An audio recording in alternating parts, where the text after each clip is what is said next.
You all excited for today? Today, we begin my favorite chapter of the whole game. Chapter 3. Once Upon a Time. I began my knighthood in Daventry with nothing to my name except a feather in my cap, a cape on my back, and an appetite for adventures. Questing led me to recover King Edward's magic mirror, and he rewarded me with his throne.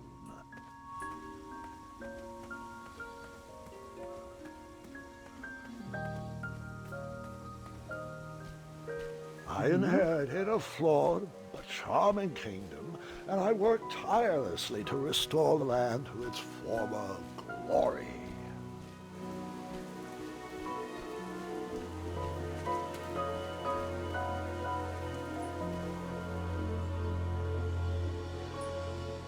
In a few short years, I had grown into the king I'd always wanted to be. And while I was proud of the Daventry I had shaped, something still felt like it was missing. Yes. Now that you have time and you're stable, we can start thinking about more personal details in your life. Also, hello, handsome. Now you look more like the quote-unquote proper way Grammar's supposed to look. It stuck a little bit. He's not going to be... See, he didn't always remain a scrawny geek forever. Let's continue on. Oh? Is that who I think it is? Oh dear. Wait, no! There is absolutely no way that can be right. There's no way that could have happened. I was too invested in that owl. I must have missed a detail in the story. I love Graham's reaction to that. That's a very unique reaction for the time that this game was made. But also the scene is just kind of funny.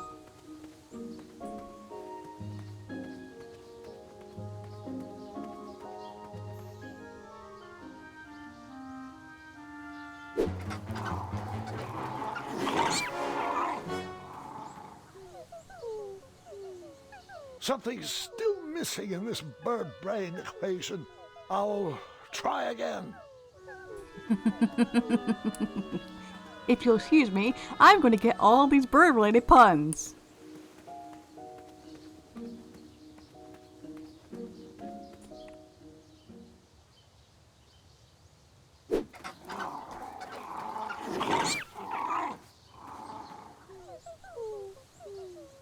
You really like watching that baby bird suffer, don't you? It's all a big hoot to you.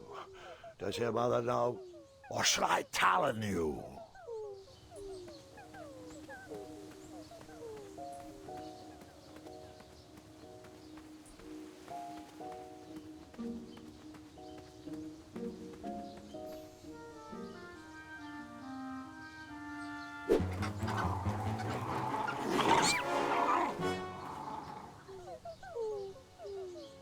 It's not a matter of when the badger will strike again, but rather who. That's a particularly good one.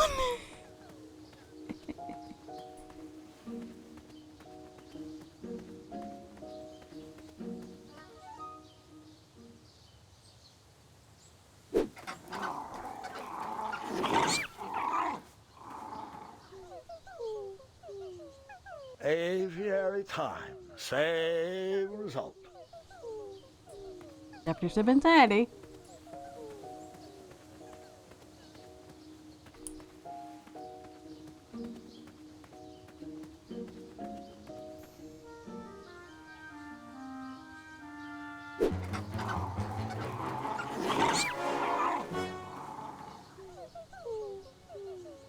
All right, that bird's feathers have been ruffled long enough.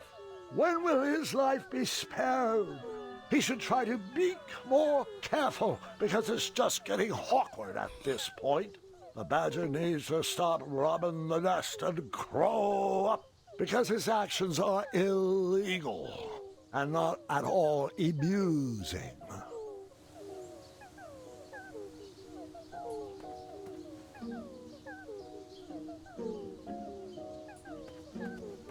Let's continue on forward this way. No, I didn't abandon that owl family. I found a way to save their son. You are better man than I. Leaving that nest empty without its baby owl is not really a branch we are going to explore. No, I defy your I am narrative, old forgetting man. an important part of the story. I should retrace my steps. Fine, you're right. I ignored that baby owl's high-pitched hoots for help. Actually, I took delight in the sound of his vest shredding in the badger's claws. In fact, I scared the bushy-tailed picnicker away so I could gnaw on the owl myself. I spewed an evil laugh as I plucked the last feathery tendon from my teeth. I knew this would be the end of that irritable owl. Is this the story you wanted to hear? No? Are you sure? Good. Give me a second. Let me gather my thoughts and remember what happened correctly. So right off the bat, we start off with a brilliant subversion of how Graham is typically portrayed. Typically in fandom works, he is projected on by the fandom. And whatever the fandom believes, whatever the fandom likes or dislikes, they automatically project it upon Graham and make him their puppet in a way. And he's meant to represent you in a way. So, a typical fandom reaction towards Cedric is, ugh, he's annoying. Why can't we just let him die? You know? Why can't we just leave him behind? He's so annoying, he's so useless. And I guess to an extent I can understand that. But after a while, it gets very tiring. So the fact that this subverts that and has Graham actually care, has Graham actually worried, has Graham actually react towards this happening, and like he says that line, "Is this the story you wanted to hear? You want me to hate Cedric, don't you?" And the fact that he actively denies that, I love that. I love that about this chapter. And it was especially good because no fandom interpretation of Graham had ever done that before at this point in time, in 2015. Everyone else had portrayed Cedric as the most evil, vile, annoying creature known to man. But this takes a gentler approach and doesn't do that. And the only other fan who actually does that, his Fan King came out afterwards, like way after this game. So you can't even say like he did that. If you know, you know.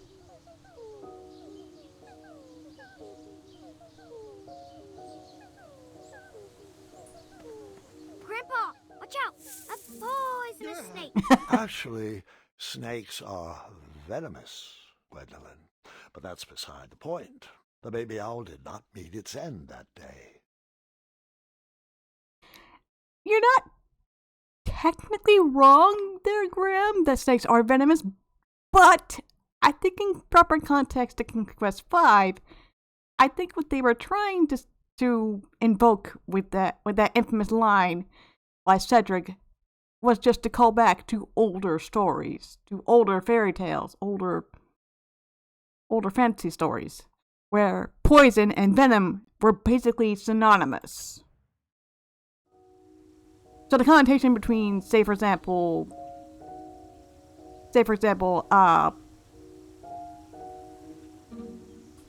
poison and venomous was kind of synonymous.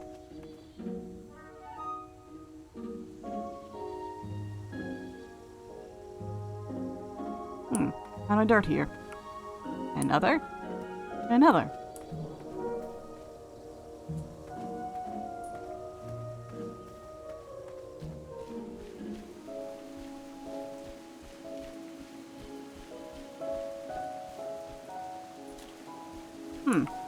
Tree.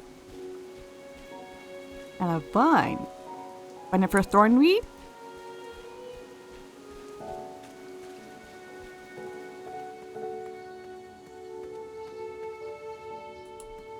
Huh. Vine has nowhere to latch onto, it seems. And this is where the tree would be, but there's no tree. They had to make do, poor things.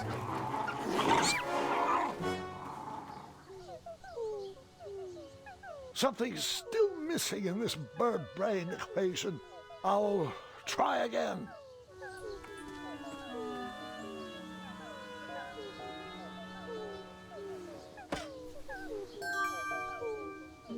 Devil.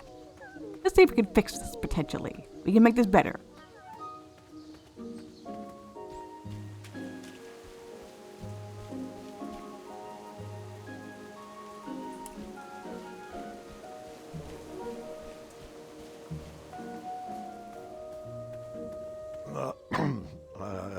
I forgot one small detail.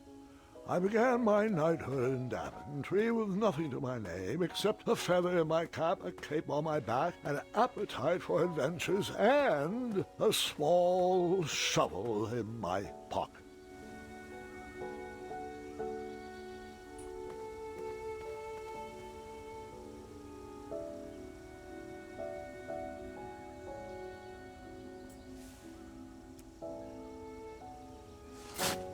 Buried in the soil was a tiny, spiniferous thorn seed.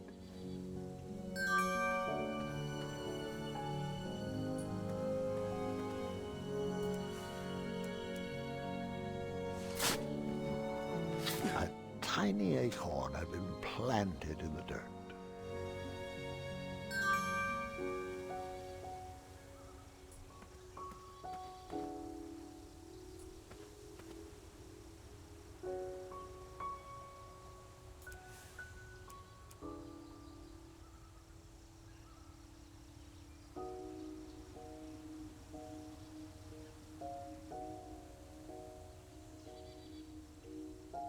I planted that miniature acorn in the ground, a way to commemorate new beginnings. Lovely. Let's go check on the owl family and see how they're doing, shall we? Oh, look at that! Trees growing.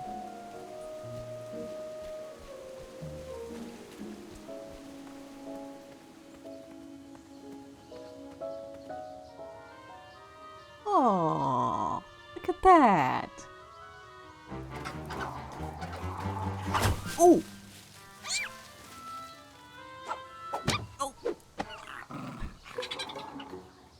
You really like watching that baby bird suffer, don't you?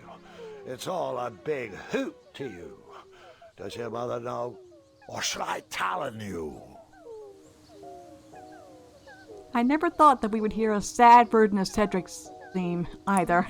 That's really good. But anyway, let's go back and go change things, shall we?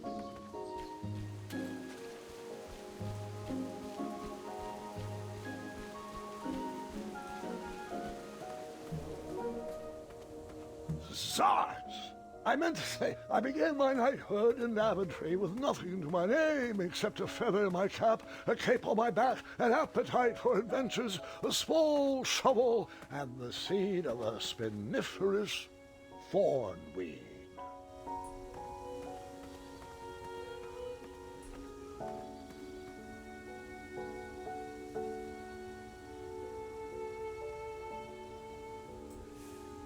Let's try this.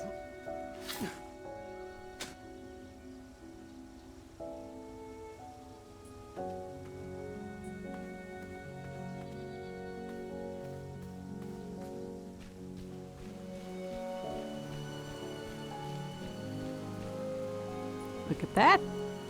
Thornweed's growing. That's good.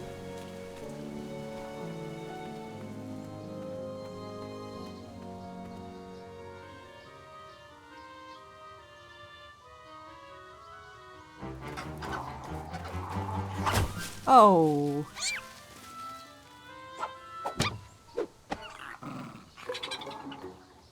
It's not a matter of when the badger will strike again, but rather who.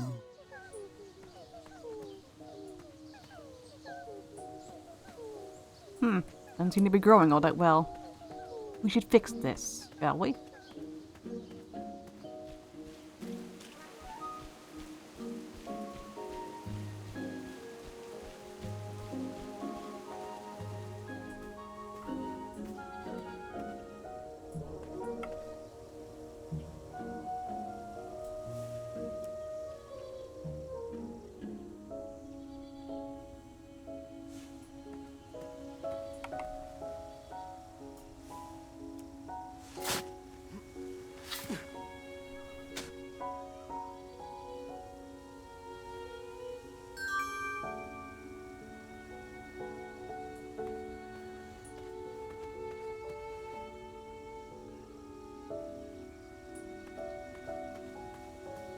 See if I can get a particular line. Just one moment.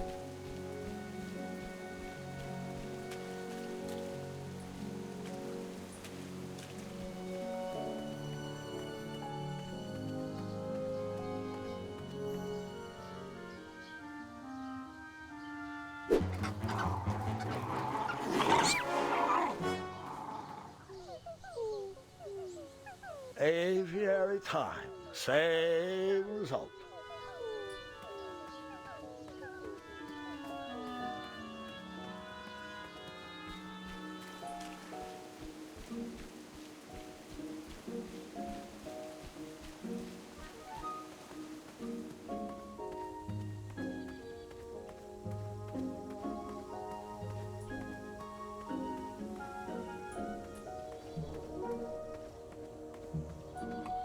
Nope.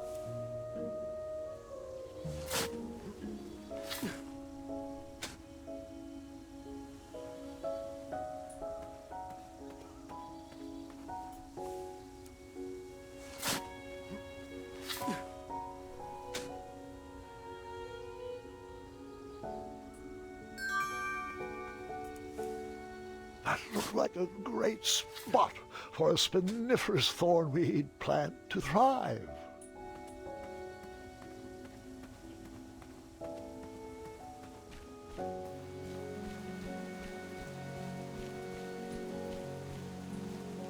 That trellis looked better over there.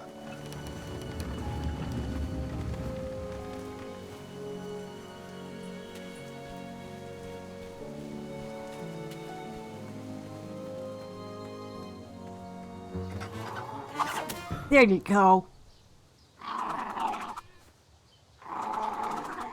The family of chirping owls brought a smile to my face, but anguish to my heart.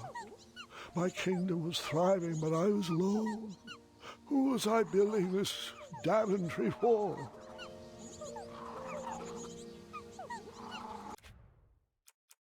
I want you to listen to this music.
That is one of my favorite tracks in the entire game. I never thought a combination of Cedric's theme and Graham's theme would sound so beautiful on piano, but it does. It only plays here, and once in a future chapter.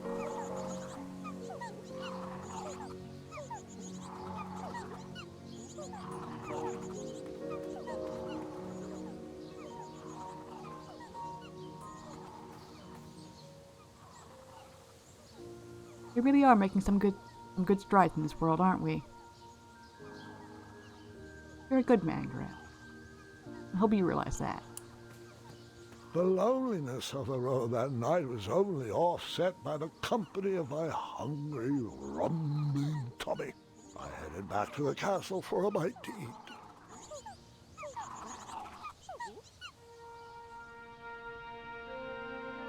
Ooh, that's quite the spread.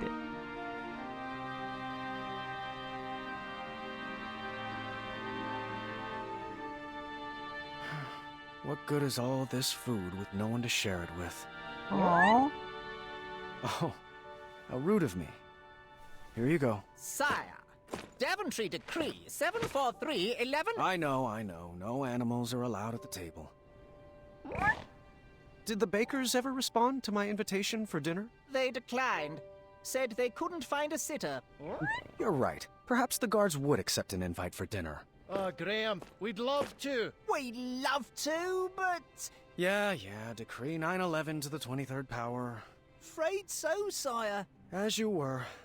Oh, before I forget, Larry, you know I restored the budget for your own personal steed, right? Oh, right. My own personal steed. Thank you.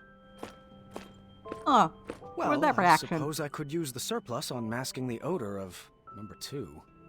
No, I mean Royal Guard number 2. He smells like syrup. It's intolerable, really. It's gotten so bad my helmet fogs up. You'll get used to it.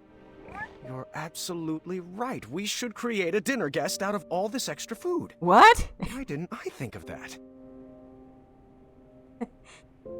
Are you that lonely? The guards are gonna think you're mad, Graham.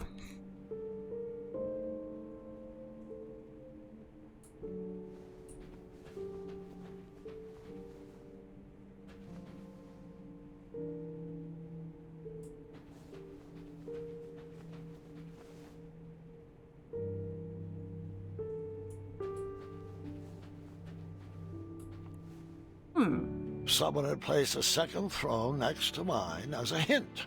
I bet it was Royal Guard number 2. He was growing old and anxious for Graham kids. Really? You're using your own name in puns now? You're right.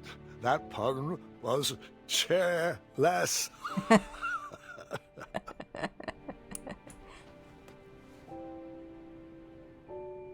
Huh. Got a speeding bowl. Now then, now that you've gotten used to things, what do you see in the mirror now, Graham? Such big muscles! Can't believe you had trouble finding a girlfriend. I worked on those muscles for myself, Gwendolyn. Thank you very much. Good for you.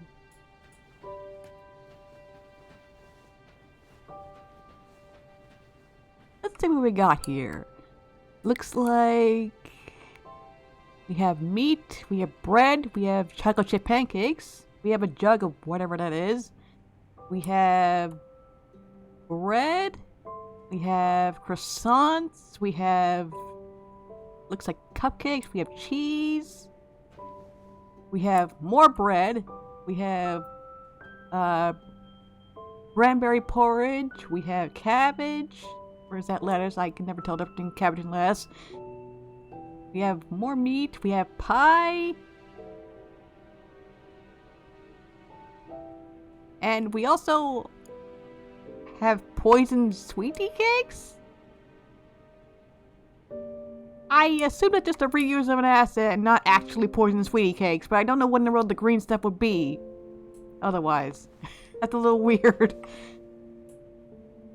We have custard pie, of course. We get more pancakes. Oh, we got some bitterroot over here. Never noticed that. Got some more pie, some more cheese, apples. We got peas over here. We got some meat, more cabbage, more porridge. Pretty decent spread, actually. Hello, number 3. Well, would you care to join me for dinner? Dinner sounds lovely, but I'm only allowed to leave my post in times of distress. Or if that plate of peas needs to be replenished. Oh, I think they went too strong on the lavender again. I can smell the spices from here.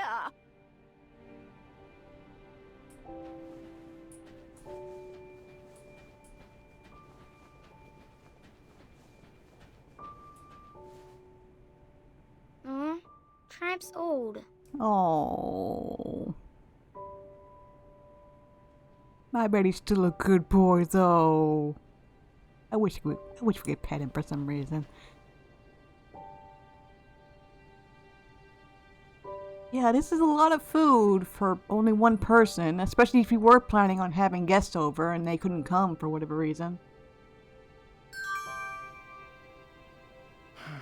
What good is all this food with no one to share it with? Yeah.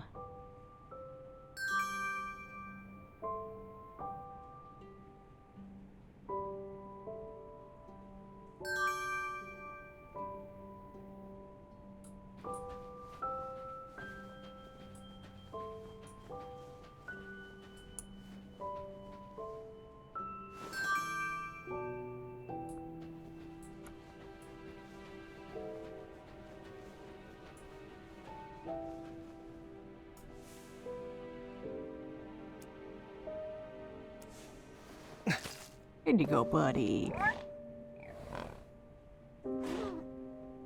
Triumph! Eat your greens, they're good for you.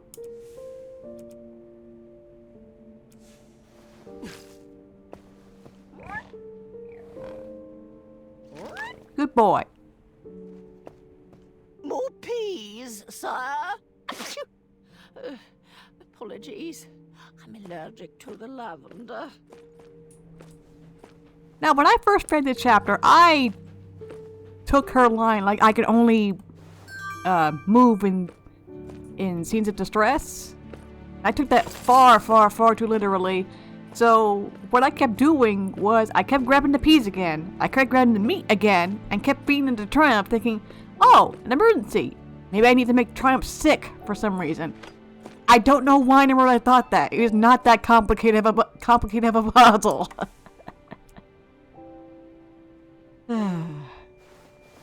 That's a good start. What else can we add to her? You're right, she does need a cape. A purple cape.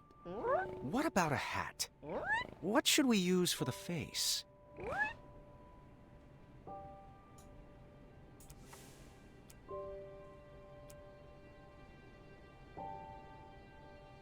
Purple rug. There we go. What about a hat? What should we use for the face? You like girls in purple, do ya? And with a similar fashion sense, perhaps? What should we use for the face?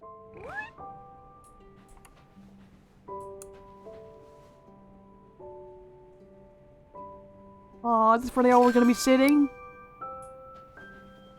No matter what you run, they always have some sort of excuse, unfortunately, so they can't come.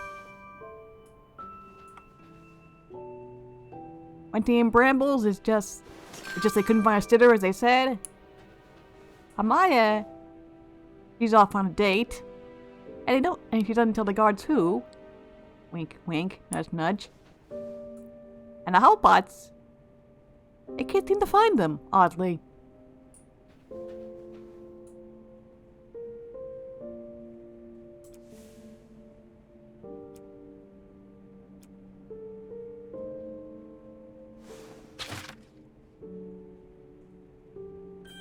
Perfect. What should we name her? No, that's my sister's name. You know that. I'm thinking something that ends in a soft consonant. It was at that exact moment when the magical mirror called out to me. The mirror showed me a magical reflection of a tower far away in the kingdom of Kolima. It told me that the princess I would marry was trapped at the very top, waiting for me to rescue her. Wasting no time, I grabbed a beautiful ring from the royal treasury and headed off to save my future wife. Ha! Looks like my nursemaids are here. Can you excuse me for half an hour? You got it, Grandpa.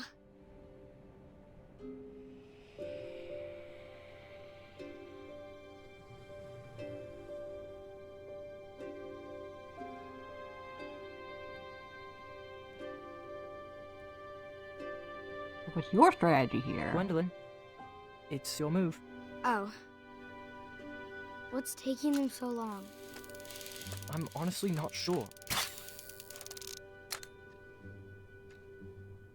He's probably just distracting the nursemaids with his jokes.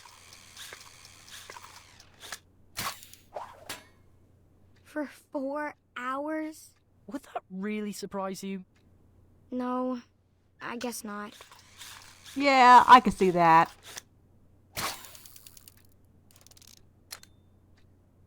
So, are you excited for Grandmother's birthday? I haven't even picked out her present yet. Mother helped me pick out mine. I'm told it's the perfect gift. That feels a little... All right, children. Your grandpa is now ready for you. Gwendolyn, he asked to see you first. Can we go together? Best not to overwhelm him all at once. Besides, I need God's help with the daily decrees. Is it alright if we finish this after lunch? Go ahead. Wouldn't want to keep him from his favorite.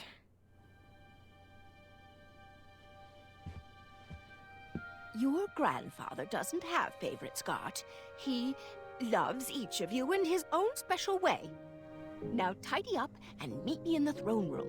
I've got 3 trays of appetizers with your name on them. Own special way. Doesn't matter. Not with Addendum 48677 in the books. There's an addendum again.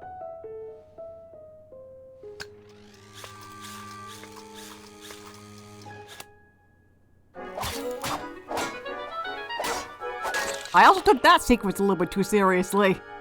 Ah, bother. I thought it was symbolic of something that didn't actually happen.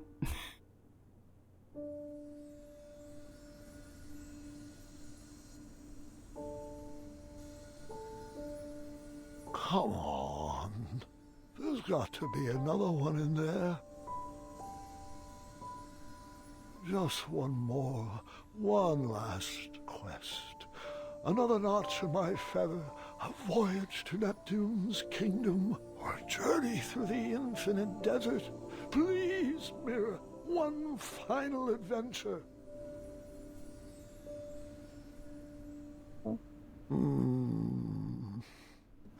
Grandpa, Just the person I wanted to see. are you doing alright? I am now. Did they find you the right medicine? Your company is better than any medicine in those vials. Yeah. Now, come, sit.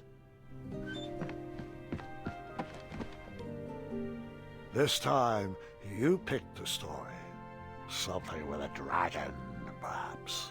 Actually, could you tell me more about Grandma? Everyone knows she's a great queen, and she's nice and regal and wonderful.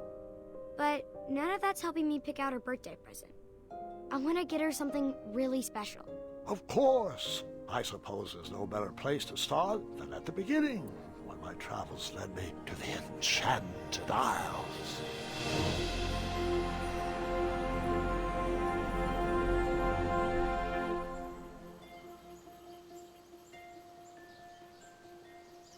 Grandpa, Mom used to tell me this story before bed. Hasn't everyone in Daventry heard this? You climbed that tower, rescued Princess Valenice, fell in love, and lived happily ever after. Well, fairy tales have a bad habit of simplifying matters of the heart. They weave tales that love just happens easily and with no effort required. The real story is far more exciting than what you've been led to believe. Can we just talk about the sequence? I absolutely love this whole entire sequence and how the send-up of King's Quest II in general. Because every single time we have someone retelling the story of King's Quest II, it's always about the journey to get to the tower. Valanice as a character doesn't really matter. Because she's the goal. That's all that she is. She's not really a character until like a little bit later. Unless you like read the manual, but even then, that's just what Graham wants. That's just what Graham desires out of a queen.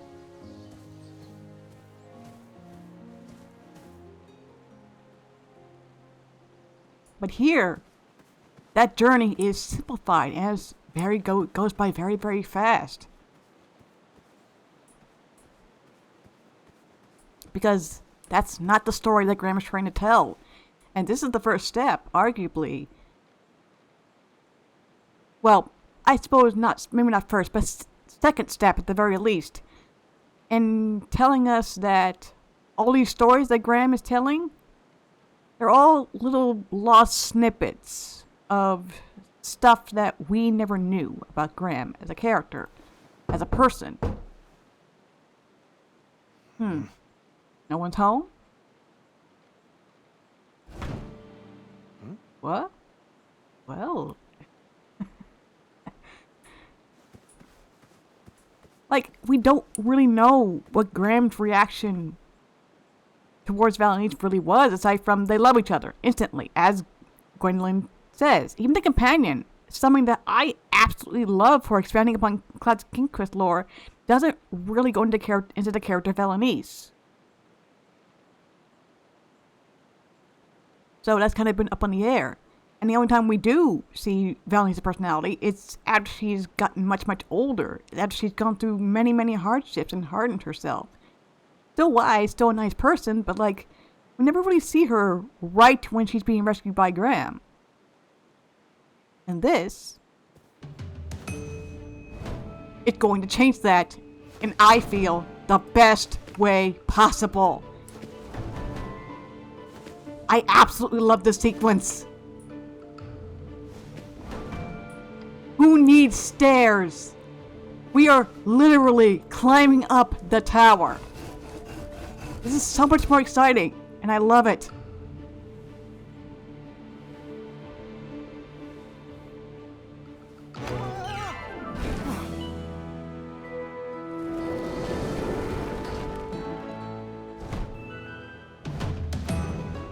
And the fact that the music gets more and more intense and louder as we climb higher. I love this sequence. I love this chapter. I'm so happy to be here.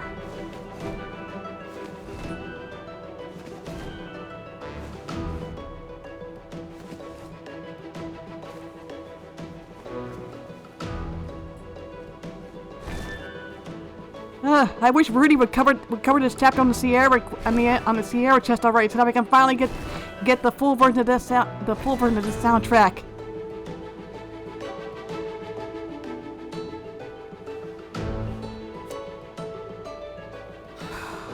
Leap of faith.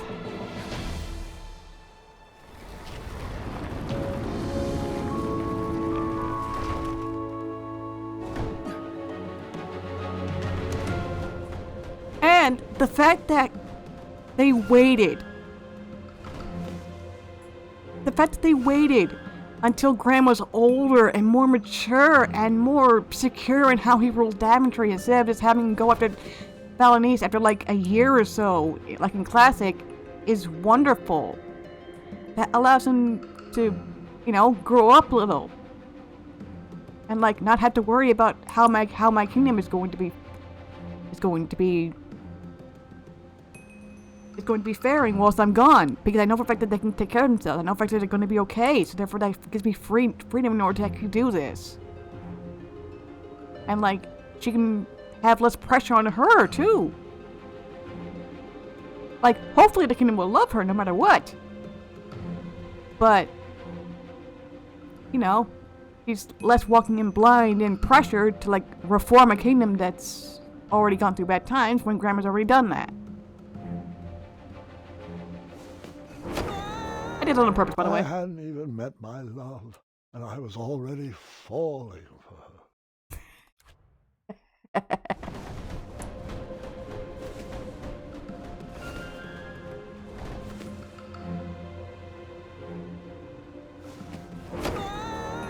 True love never dies, but Zaz, can it hurt?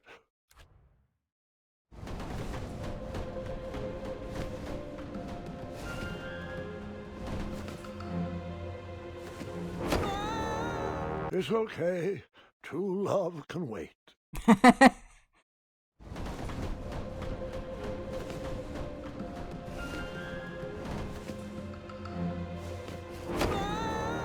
This tower was not built to scale. And yet, you're doing it anyway.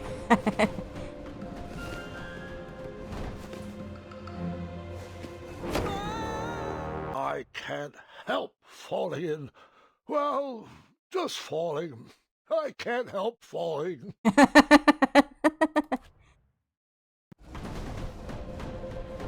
Yeah, you can tell by the amount of debt like that they probably expected people to screw up on this quite a bit. Falls to the walls. Grab! Don't need to be vulgar. There are children present. It was spring in Kalima, but I still wasn't over fall.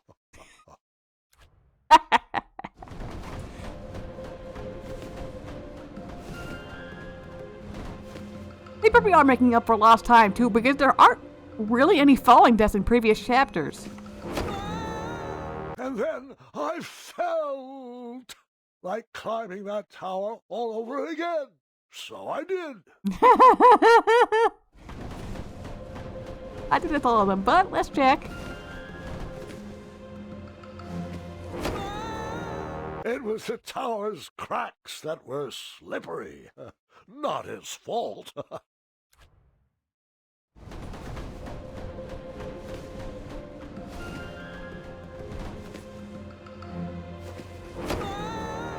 I hadn't even met my love, and I was already falling for her.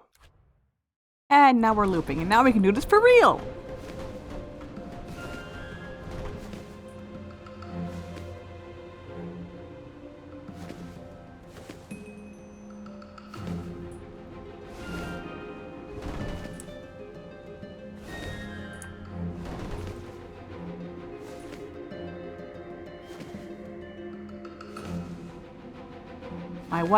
My WASD keys and clicking method is definitely going to come in handy. Trust you.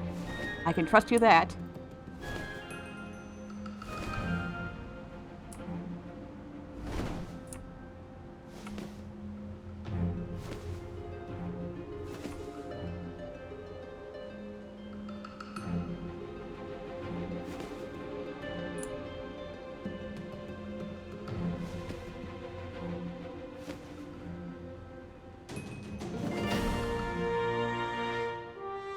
I tried to do that once with my eyes closed and I couldn't do it. Maybe someday I will. Maybe someday I'll memorize that. Whew. But we're finally here.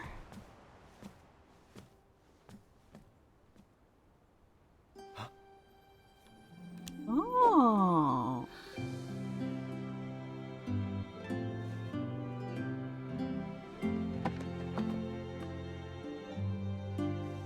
Ram.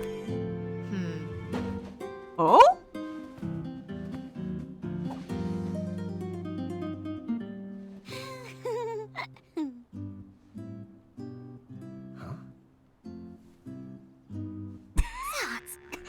She's broke her string. Fate brought me to that tower to find my true love.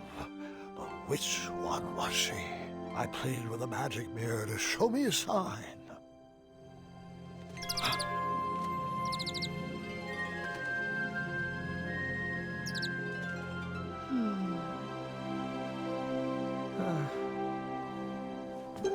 Well,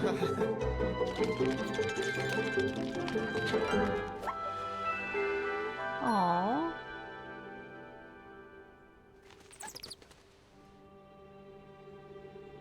And herein lies the big old twist of the chapter. There is not one princess up here. There's two. And I love that. I love almost everything about this chapter, so you can be hearing me say that a lot. And I do apologize that that's going to get old.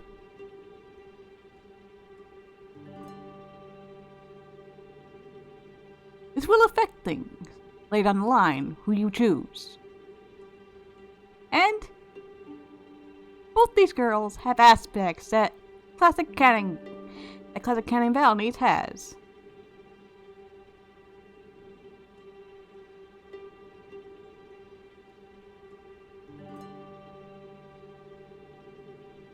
However, do you want someone who's more sweethearted? Or do you want someone who's a little more serious and mature?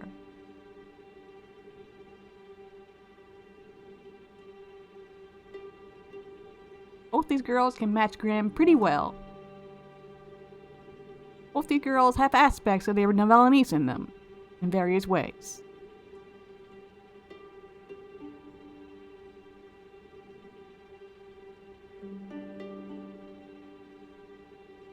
I have my personal preference, though.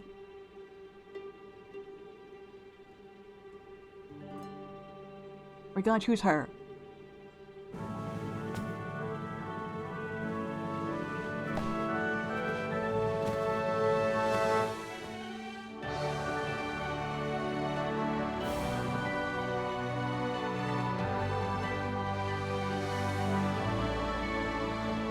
Princess, will you marry me? No. Don't you believe in love at first sight? I don't. Well, I do, but not like this. You don't even know me. I don't even know you. You didn't even ask my dad. Please stand up. You're making it worse. Yes. Well, my apologies.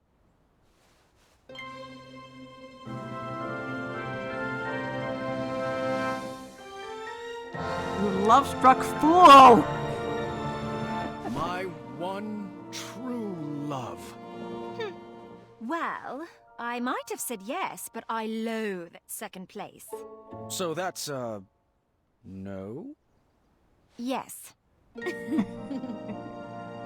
I mean, yes, that's a no. Well, no Awkward. bother. We shall now proceed with the rescue mission as planned. Princesses, if you would be so kind as to toss down your long, luxurious golden locks of hair? You're joking, right?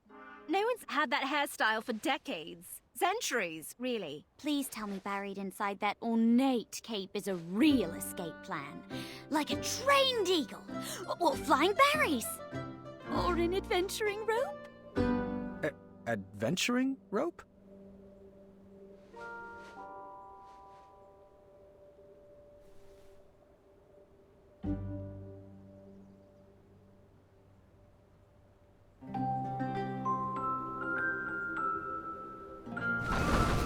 Oh dear. Can't go back. You're a bit of a ropeless romantic now, aren't you? Ooh, that's a good pun. Well, looks like you're stuck here with us. An intro might be in order. My name is... Earthquake? Not quite. Hi, Earthquake! I'm Graham!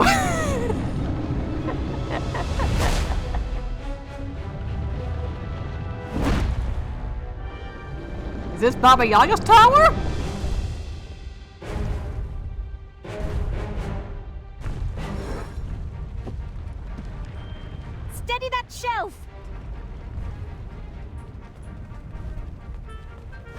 Yes, ma'am. Oh, good catch. Over there, if you would.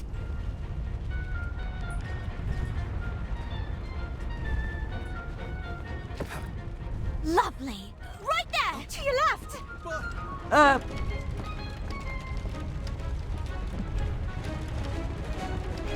Glass is more fresh out of the box. Thanks. Good looking out. I felt like the magic mirror was playing games with my heart. Was it watching every move I made? Did it already know who my queen was? I needed to relax. I needed to be myself. I needed to help clean up the mess I made. Ooh. What in the world is this? Oh, don't laugh at me. What was this dark magic? An invisible wall guarded the outside world from me. If I wanted to impress the princesses, I would need to find another way to get that vase. And did you hear the musical sting there?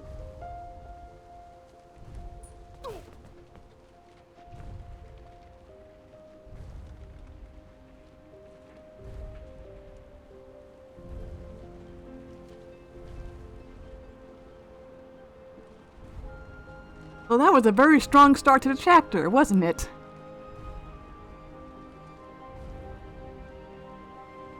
But I think now, here is where we're going to stop for today. That's enough storytelling for now.